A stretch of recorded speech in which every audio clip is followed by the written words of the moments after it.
స్వాగతం సుస్వాగతం తెలియజేస్తూ ఈనాటి మీడియా సమావేశం నిర్వహిస్తున్నవారు మన ప్రియతమ నాయకులు పార్లమెంట్ సభ్యులు పెద్దలు అరవింద్ ధరంపురి గారు, అదేవిధంగా మన అర్బన్ శాసనసభ్యులు పెద్దలు ధన్పాల్ సూర్యనారాయణ గారు, అదేవిధంగా జిల్లా అధ్యక్షులు పెద్దలు దినేష్ పటేల్ కులాచారి గారు, అదేవిధంగా రాష్ట్ర కార్యవర్గ సభ్యులు భూమన్న గారు ఈ యొక్క పత్రికా సమావేశాన్ని నిర్వహించాల్సిందిగా పెద్దలు పార్లమెంట్ సభ్యులు అరవింద్ ధరంపురి గారిని కోరడం జరుగుతుంది.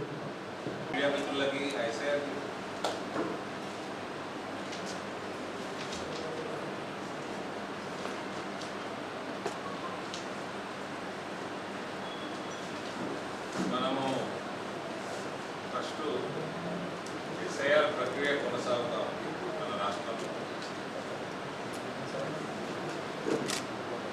అందరికీ నా రిక్వెస్ట్, భారతీయులందరికీ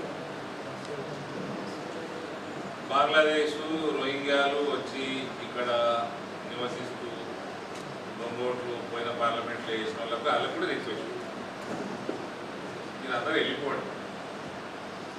మీకు మమతా బెనర్జీ ఇచ్చిన ఆధార్ కార్డు, ఆమ్ ఆద్మీ పార్టీ వాళ్ళు ఇచ్చిన ఆధార్ కార్డులతో ఇక్కడ నివసిస్తానికి ఇక్కడ ఓట్లు వేసే ప్రయత్నం చేయదు. ఇప్పుడు ఎస్ఐఆర్లో మీ అయ్యాబోదు కూడా ఉంటుంది, పైకి రావు కదా. కాబట్టి గమ్మున చాలా మంది బస్సు ఎక్కుతున్నారు, పోతున్నారు, బార్డర్లు దాటి వాపస్ పోతున్నారు. నెక్స్ట్ రానున్న కాలంలో ఇవి అయిపోయినాక ఎవరైతే ఓటర్లకి వెళ్ళిపోయినో వాళ్ళందరికీ స్క్రూటినీ అవుతుంది. నాకు తెలిసి వాళ్ళందరికీ మళ్ళా చట్టపరంగా వాళ్ళ మీద చర్యలు ఉంటాయి. కాబట్టి మర్యాద ముందు నిరీక్షలు వెళ్ళిపోతుంది. ఇది బంగ్లాదేశ్ రోహింగ్యాలకి నా రిక్వెస్ట్.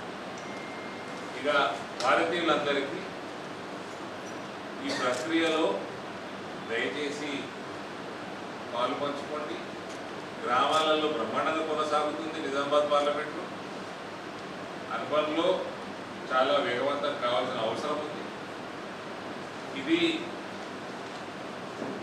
భారతీయ జనతా పార్టీ శ్రేణులకు కూడా నేను మెసేజ్ ఇస్తా ఉన్నా.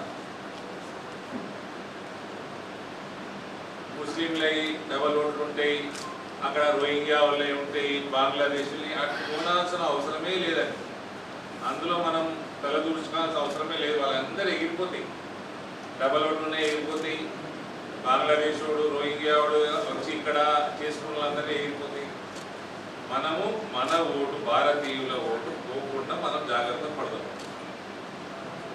మీకు అది ఫార్మింగ్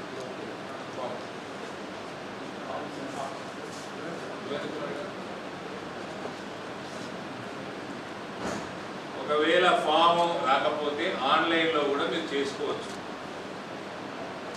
ఆన్లైన్లో voters.eci.gov.in వెళ్ళి మీకు ఫామ్ డౌన్లోడ్ అవుతుంది. దాంట్లో ఫస్ట్ మీకున్న ఎపిక్ నెంబరు, మొబైల్ నెంబర్ అడుగుతుంది, ఇచ్చేయండి. ఆ తర్వాత రాష్ట్రం తెలంగాణ, లేటెస్ట్ ఎపిక్ నెంబరు, మీరు ఇంతకుముందు ఏమైనా అడ్రస్ మార్చుకొని లేదా ఏమైనా ఉంటే అట్లా ఏమైనా మారి ఉంటే మళ్ళీ ఎపిక్ నెంబర్ ఇవ్వండి. పర్సనల్ డీటెయిల్స్ ఆటోమేటిక్ అవే డౌన్లోడ్ అవుతాయి మీరు ఇవ్వగానే ఎపిక్ నెంబర్ ఇవ్వండి. ఆ తర్వాత మొబైల్ నెంబరు వెరిఫికేషన్ రీవెరిఫై చేస్తుంది, మొబైల్ నెంబర్ ఇచ్చేయండి. లేటెస్ట్ ఏమైనా ఉంటే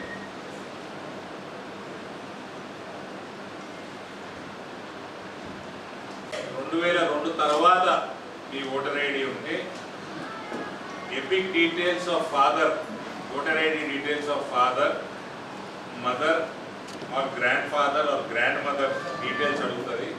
అవి మీ దగ్గర పెట్టుకొని మీ పేరెంట్స్ యొక్క ఎపిక్ నెంబర్లు, ఓటర్ ఐడిలో డీటెయిల్స్ పెట్టుకోండి దగ్గర, అవి అప్లోడ్ చేయండి. దీని తర్వాత మీకు రసీదు వస్తుంది, ఆ రసీదు డౌన్లోడ్ చేసుకొని పెట్టుకోండి. మీరు అన్నీ కూడా ఈ father mother details, voter ID details దగ్గర పెట్టుకుంటే ఈ ప్రక్రియ మొత్తం కూడా కేవలం 3 నిమిషాల్లో ఆన్లైన్లో అయిపోతుంది, 3 minutesలో అయిపోతుంది. నా రిక్వెస్ట్ ప్రతి ఒక్క నిజామాబాద్ పార్లమెంట్లో ఉన్న ప్రతి ఒక్క భారతీయ పౌరుడికి దయచేసి ఆన్లైన్ చేసేసుకోండి. ఆ ఫామ్ గవర్నమెంట్ వాళ్ళు ఇచ్చిండ్రా, బిఎల్ వాళ్ళు వచ్చి ఇచ్చిండ్రా, ఇయ్యలేదా అవన్నీ తర్వాత ఫస్ట్ మీరు లాగిన్ అయిపోయి చేసేసుకోండి. ఇక చాలా ఓట్లు పోతున్నాయి పోతాయి. మరి బంగ్లాదేశ్కి వెళ్ళి వచ్చినోడు ఈడ దొంగ ఆధార్ కార్డులు తీసుకొని మమతా బెనర్జీ లాంటి వాళ్ళు అరవింద్ కేజ్రీవాల్ లాంటి వాళ్ళు ఇచ్చిన పట్టుకొని వస్తే ఈడ సింపుల్గా కింద father epic number, mother epic number అడుగుతుంది మామూలు ఎక్కడికి చేస్తారు. దాని తర్వాత ఇంకా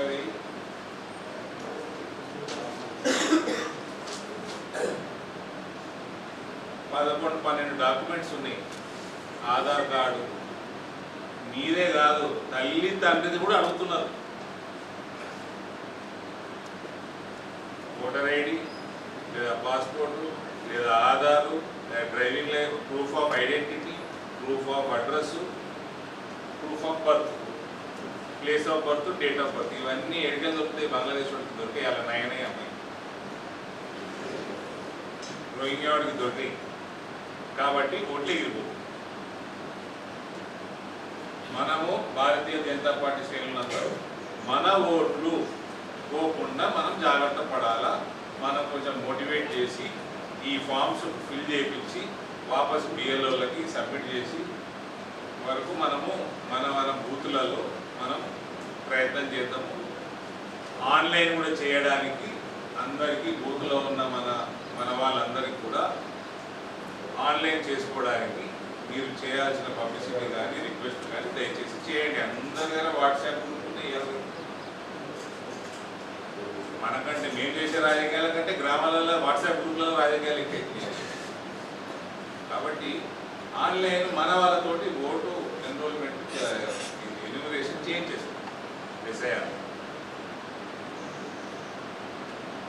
డోంట్ వరీ అబౌట్ అసమధీయులు. అసమధీయుల ఓటు కూడా చూసుకోండి. ఏం సినిమా అది? చెంచలక్ష్మి. అది ఎదురు చూసిన black and white cinema. అసమధీయులు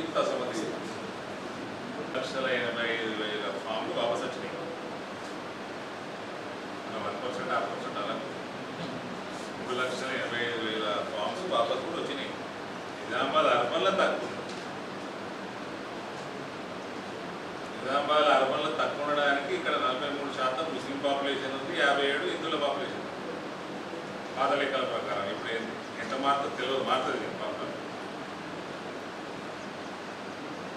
double ఓట్లు వీక్తాయి.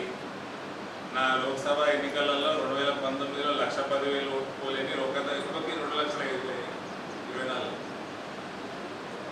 ఇవన్నీ అస్సాంకి వెళ్ళి వచ్చిన వాళ్ళు అప్పటికే అస్సాం ఈశాన్య రాష్ట్రాలలో ఎస్ఐఆర్ అయిపోయింది. వాళ్ళు వచ్చి సెటిల్ చేయించి కూడా కేసీఆర్ వాళ్ళు వచ్చి కేసీఆర్ కూడా ఓటు వేసింది లేదు. కాంగ్రెస్కి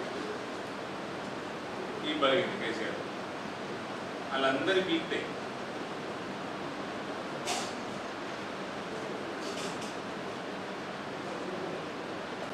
ఇంకా 14-15 రోజులు ఉంది. డెఫినెట్గా ఫామ్స్ రిటర్న్ వస్తాయి. నింపేసి మళ్ళీ అప్లోడ్ చేస్తారు. కానీ ఆన్లైన్ ప్రక్రియ కూడా చేసుకుంటే ఇంకా వేగవంతమైతే ఈజీగా అవుతాయి. బిఎల్ఓల మీద ఆధారపడాల్సిన అవసరం లేదు. పాండుచేరి టు కోల్కతా టు బంగ్లాదేశ్ బస్సులు నడుస్తుంది. తమిళనాడుకి వెళ్ళి వెస్ట్ బెంగాల్కి వెళ్ళి బంగ్లాదేశ్ అందరు వదులు వాపసు. నేను పోస్ట్ పెట్టిన సోషల్ మీడియాలో చూడండి.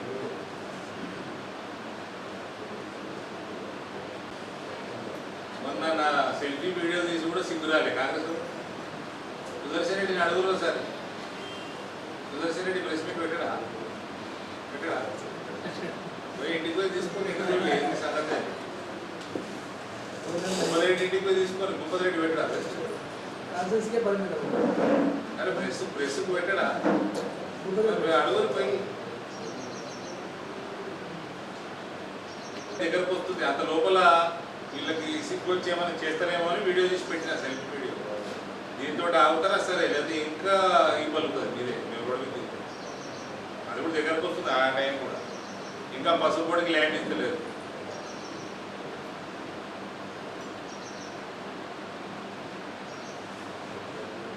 మాదన్న ఫ్లైఓవరు మారింది, దాని 9 కోట్ల ఎక్కువ అవుతున్నది, అప్రూవల్ ఇస్తలేరు. అరసంపల్లి ల్యాండ్ అక్విజిషన్ పూర్తి చేస్తలేరు.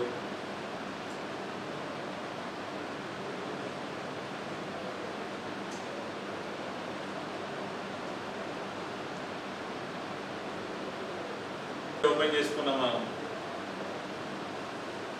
స్వాతంత్రం వచ్చినాక 2 గుడి షెడ్లు వచ్చినాయట నిజామాబాద్ జిల్లా. అది నా హయాంలో వచ్చింది.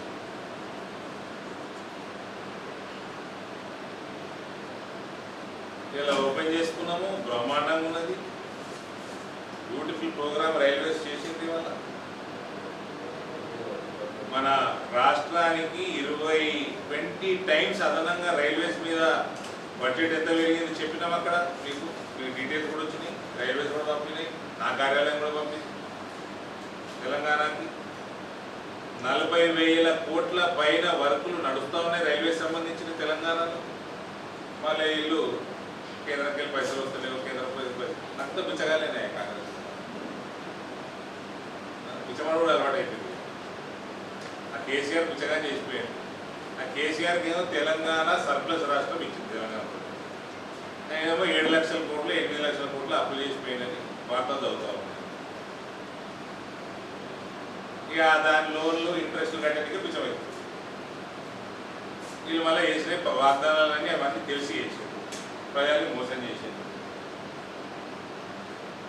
వీళ్ళు. అందుకని నానా తిట్లు తిరుగుతుంది గ్రామాలలో పోతే కాంగ్రెస్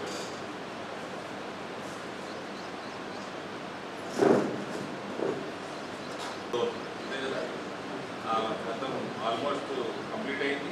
మన దగ్గర కూడా వర్కులు చాలా ఫాస్ట్ కొనసాగుతున్నాయి. 15-16 కిలోమీటర్ల కమిషన్ కూడా అయిపోయింది.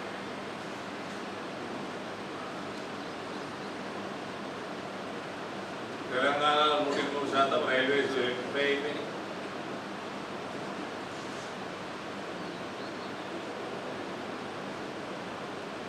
ఎక్కడ అవసరం ఉంటే అక్కడ ఆరోగ్యాలు వస్తున్నాయి. మన స్టేషన్ ఎట్లా డెవలప్ అవుతుందో చెప్పినాను. ఆ డీటెయిల్స్ అన్ని మీడియాకి గ్రూప్లో పెట్టేసినప్పుడే తెలంగాణ నిజామాబాద్ పార్లమెంట్ అన్ని డెవలప్మెంట్స్.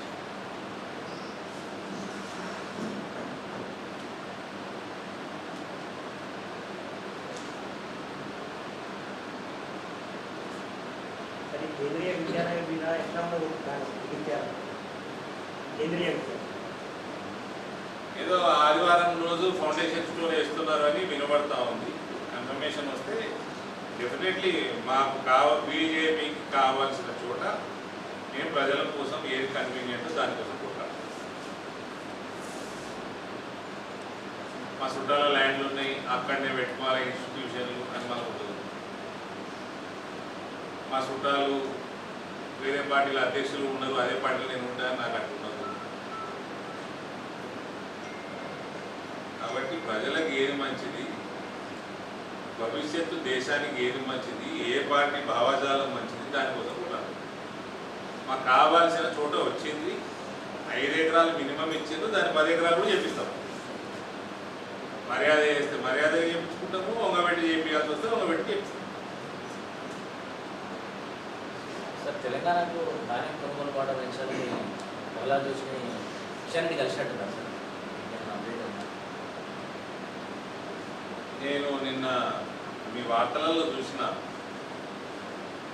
రఘునందన్ రావు గారు ఢిల్లీకి పోయిండ్రు, ఇతర నాయకులు ఢిల్లీకి పోయిండ్రు, ఎమ్మెల్సీలు ఉండే. అక్కడ పోయి తెలంగాణ నుంచి ఎక్కువ కొనాలి అని, ధాన్యం కొనాలి అని రిప్రజెంటేషన్ ఇచ్చిండు. కిషన్ రెడ్డి గారు వాళ్ళని తీసుకుపోయి ప్రహ్లాద్ జోషిని కలిసిండు, ప్రహ్లాద్ జోషికి రిప్రజెంటేషన్ ఇచ్చిండు. ఇదంతా బీజేపీ రైతుల కోసం చేయాల్సింది చేస్తారు. కానీ ఎందుకు పోయిండు? పొట్టోడు ఇవ్వాల్సి ఇంకా 35 లక్షల మెట్రిక్ టన్నులు బాకీ కూడా ఇవ్వాల్సినే ఇస్తలేడు. కిషనన్నకి నేను చెప్తున్నా, అందరేమో మంచోడు, ఏమైనా మేలు చేయాలి తెలంగాణకి అని ఆయన ప్రయత్నం చేస్తాడు. కానీ అన్నకి చెప్తా ఉన్నా, పొట్టోని డైరెక్ట్గా అడుగు, పొట్టోడా ఇంకా 35 లక్షల మెట్రిక్ టన్నులు బాకీ ఉన్న 2 సంవత్సరాల నుంచి అది ఇవ్వలేదని మళ్ళీ దానికి మళ్ళీ బీజేపీ మీద బుడదలు కూడా ఎందుకు? నువ్వు ఇచ్చేటియే ఇవ్వలే ఇంకా 35 లక్షల టన్నులు పొట్టోడని చెప్పండి.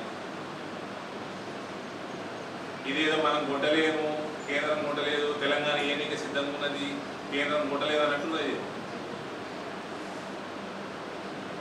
మీరు ఇస్తా అన్నదే ఇయ్యలే, ఇంకా 2 నెలల నుంచి వెయిట్ చేస్తుంది కేంద్రం. ఇంకోటి ప్రతిసారి గదమకోడు ఉన్నప్పటి నుంచి ఇదే పంచాయతీ. మేము కొంటున్నాం, మేము ప్రొక్యూర్ చేస్తున్నాం, మేము చేస్తున్నాం, ప్రతి ధాన్యం కింద మాదానే ఆడు ఇంతకుముందు గులాపాటు అని అంటుండే. ఇప్పుడు వీళ్ళు అంటున్నారు. నేను మీడియా మిత్రులు ఒకటే క్వశ్చన్ అడుగుతాను, ఇవన్నీ ప్రొక్యూర్మెంట్ చేసి, సరే మీరు ప్రొక్యూర్మెంట్ అంటుంటారా, మీరు కొంటున్నాం అంటుంటారా, ఏం చేస్తాం, మీరు అన్నీ తీసుకొని ఏం చేస్తుంటారు? ఏం చేస్తారు? నాకు ఆన్సర్ ఇవ్వను. గదంకొని ఏమని ఇప్పుడు ఆయన కొడుకు కేటీఆర్ ఇవ్వను, హరీష్ ఇవ్వను. ప్రొక్యూర్ చేశారు కదా 10 ఏళ్ళు, ఏం చేశారు? ఏం చేశారు? ఇప్పుడు కాంగ్రెస్ వాడు చేసి ఏం చేసిండు? మేము చేస్తున్నాం అంటే సరే చేస్తున్నాం, ఏం చేసింది? దాని తర్వాత తీసుకుపోయి ఎఫ్సీఐకి ఇచ్చేసి పైసలు తీసుకున్నాం. మేము చేసినట్టు ఎట్లయితే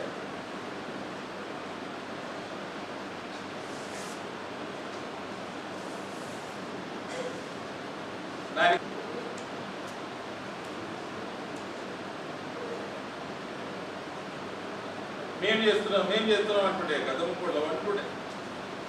అక్కడ మీడియా ఒక్కరు కూడా చేసి ఏం చేస్తున్నారు సార్, చేసినాక ఏం చేస్తున్నారు అని అడుగుతాయి. గతంకు భయపడి అడగలేము. సరే ప్రొక్యూర్ చేస్తుంది, అయినాక ఏం చేస్తారు సార్ అని అడిగితే కథ క్లోజ్, సబ్జెక్ట్ అయిపోతుంది.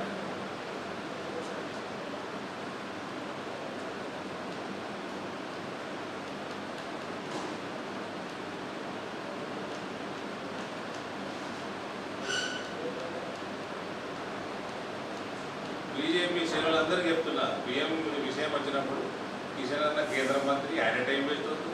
ప్రహ్లాద్ జోషి కేంద్ర మంత్రి, ఆయన టైం వేస్ట్ అవుతుంది. చక్కగా ఇవ్వాల్సిన పొట్టోడా ఇంకా 35 లక్షలు టన్నులు ఇచ్చేది, అదే ఇవ్వలేదు అని చెప్తున్నాం. కథ కాంగ్రెస్ కూడా బీఆర్ఎస్ కూడా మేము చేస్తున్నాము ప్రొక్యూర్మెంట్, మేము చేస్తున్నాం, మేము కూడా కొన్నాక ఏం చేస్తారు రా భయ అని అడుగుతుంది. కథ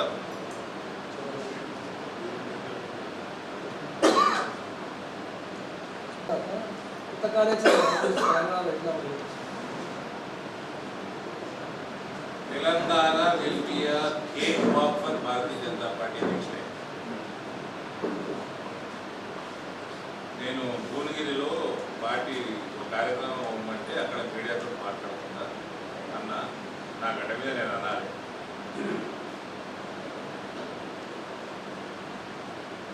ఎలక్షనీరింగ్ చేస్తాము, రాజకీయం చేస్తాము, ఏమి చేయగలుగుతామో మొత్తం చేస్తాము న్యాయబద్ధంగా.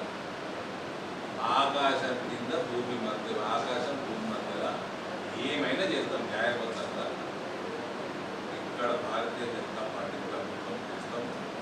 రైతులకి, మహిళలకి, ఎన్ఆర్ఐలకి, యువతకి సేవలు చేస్తాం. ఒక్కసారి వచ్చిందా బీజేపీ ఇక పోయేది ఉండదు. టీఆర్ఎస్ అని చెప్తున్నా, కాంగ్రెస్ అని చెప్తున్నా, 100% బీజేపీ ప్రభుత్వం వస్తుంది. ఏం పీపుల్ పీపుల్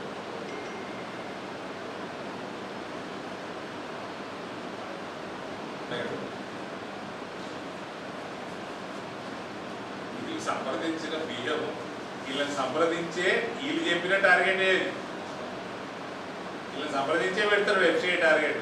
వాళ్ళు రాసుకుంటారు ఇది ఇంత అవుతుంది తెలంగాణకి వెళ్ళి, అందులోకెళ్ళి 35 లక్షల టన్నులు ఇవ్వలేదు మీరు. ఇంకా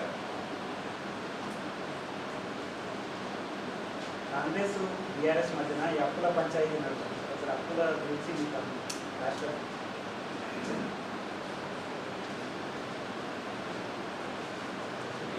నాకు తెలిసిన కొంత గొప్ప చరిత్ర బట్టి 2014లో కేసీఆర్కి ప్రజలు సర్ప్లస్ టేక్ ఇచ్చారు.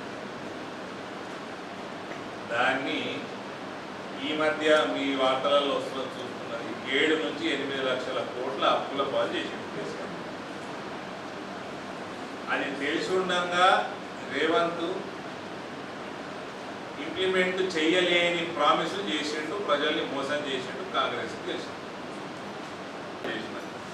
ఇవాళ ఈయన ఇంప్లిమెంట్ చేయలేక కేసీఆర్ అప్పులు చేసిపోయిండు అని చెప్తున్నాం. అబద్ధాలు, మోసాలు, ప్రజల్ని మభ్యపెట్టడము ఈ రెండు పార్టీలకు అలవాటు.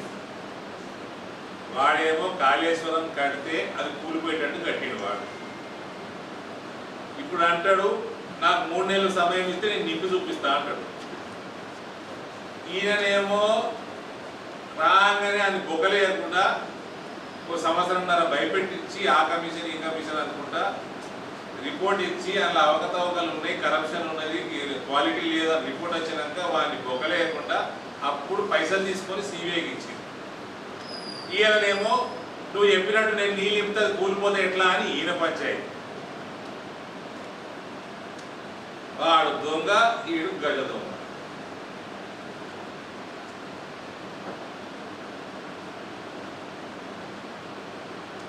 ఇప్పుడు ఎవరు మీరు అందరూ అవగాహన ఉన్నోళ్ళు కదా అంతా, అలా నీళ్ళు నింపుకునే తీసుకోవాలా తీసుకోతారు. ఆ పడవలు వాసినాయి, పిల్లలు పొంగిపోయినాయి.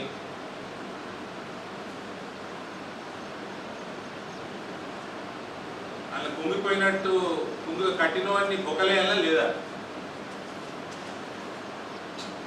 2 నెలలు టైం వేస్ట్ చేసి సిబిఐకి ఇచ్చిన అంటే నీకేమన్నా అదనపై తెలియదు. భూమికి 4 అడుగులు లేవు.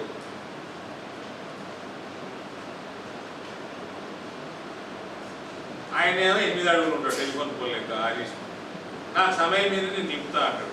వీడేమో నువ్వు నింపితే కూలిపోతే ఎట్లా రాబోయి నువ్వు కూలేటట్టు కట్టింది నువ్వని వీడు అంటాడు.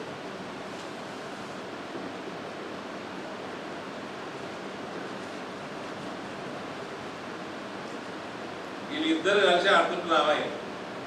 చక్కగా బొక్కలేస్తే ఇవ్వు రాగానే.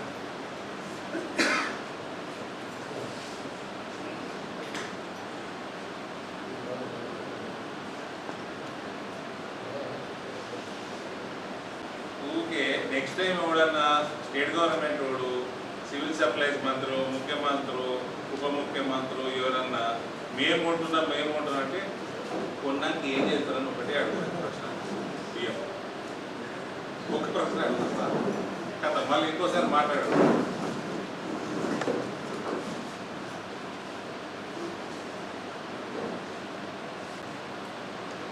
యాజమాన్యాలు రిపోర్టర్లు ఫ్రీ రోజు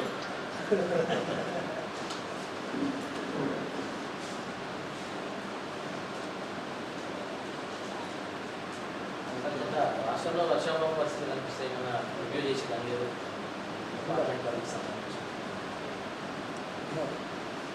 పరిస్థితి అయితే చాలా దారుణంగా కనబడతాం. నాకు కేంద్రీయ విద్యాలయం నుంచి రిప్రజెంటేషన్లు వచ్చినాయి. మన ప్రిన్సిపల్ వాళ్ళందరూ వచ్చారు. అక్కడ స్కూళ్ళల్లో కూడా మంచినీళ్ళు సరిగ్గా సప్లై అయ్యే పరిస్థితి ఉంది.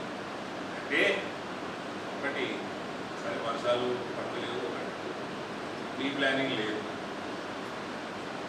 వాటర్ ఇరిగేషన్ పక్కన పెట్టండి, ఏ డిపార్ట్మెంట్లో ఇలా ప్లానింగ్ లేదు, ప్లానింగ్ లేదు, రివ్యూలు లేదు. అసలు అడ్మినిస్ట్రేషన్ మీద రేవంత్కి పట్టు శూన్యం. ఆయనకి ఇంట్రెస్ట్ కూడా లేదు. పైసలు సంపాదించడం తప్ప వేరే ఏం ఇంట్రెస్ట్ లేదు. అందుకనే దారుణంగా తయారవుతుంది. రేవంత్నే ముఖ్యమంత్రిగా కంటిన్యూ చేస్తే mister Rahul Gandhi your party will go to dogs in Telangana.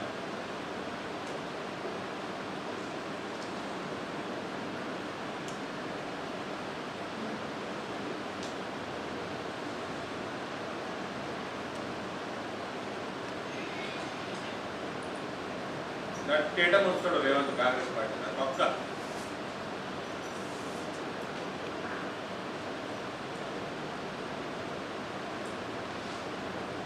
మంచిదే, టీచర్గా మంచిదే, కానీ బాధ అయిపోతుంది తెలంగాణ.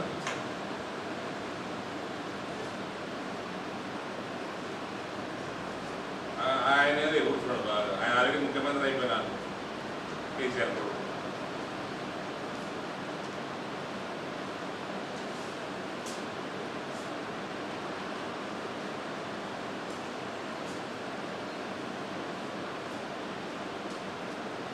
లక్షల కోట్ల భారం, అప్పుల భారం మోసి చేయలేనోడికి సానుభూతి చూపుతారా?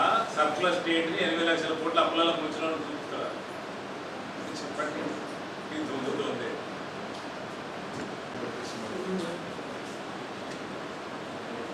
దానికి సంబంధించిన స్టార్ట్ అయింది సార్ ప్రక్రియ స్టార్ట్ అయింది.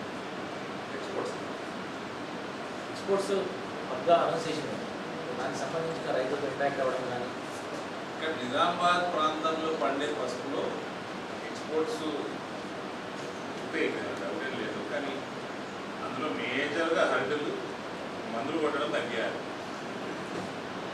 ఆర్గానిక్ సర్టిఫికేషన్ వైపు, నేను పూర్తి ఆర్గానిక్ అంటే ఆర్గానిక్ సర్టిఫికేషన్ వైపు రైతులు అవగాహన తెచ్చుకొని ఆ రకంగా పండిస్తే చాలా బెనిఫిట్ ఉంది. ఇక్కడ ఇవాళ ఓపెన్ చేసిన గూడ్ షెడ్ ద్వారా చేంబర్ ఆఫ్ కామర్స్ వాళ్ళు దాన్ని దృష్టి పెట్టాలా. ఇక్కడ రైతులకి, ఇక్కడ వ్యాపారవేత్తలకి, ట్రేడర్లకి బ్యూటిఫుల్ గేట్వే ఓపెన్ అయింది. భవిష్యత్తుకి, ఈ ప్రాంత భవిష్యత్తుకి కూడా మంచి గేట్వే. ఆల్మోస్ట్ ఇప్పుడే ఇమీడియట్ రైట్ నౌ 17 రేకులు అన్లోడింగ్, 12-13 రేక్స్ లోడింగ్, అంటే దాదాపు 30 రేక్స్ నెలకి దాని యావరేజ్ ఇప్పుడే జరుగుతుంది. వాళ్ళు కూడా ఎక్స్పెక్ట్ చేయలేదు నిజామాబాద్ ఇంత తొందరగా ఇంత పోయింది. అంటే లాట్ ఆఫ్ స్కోప్.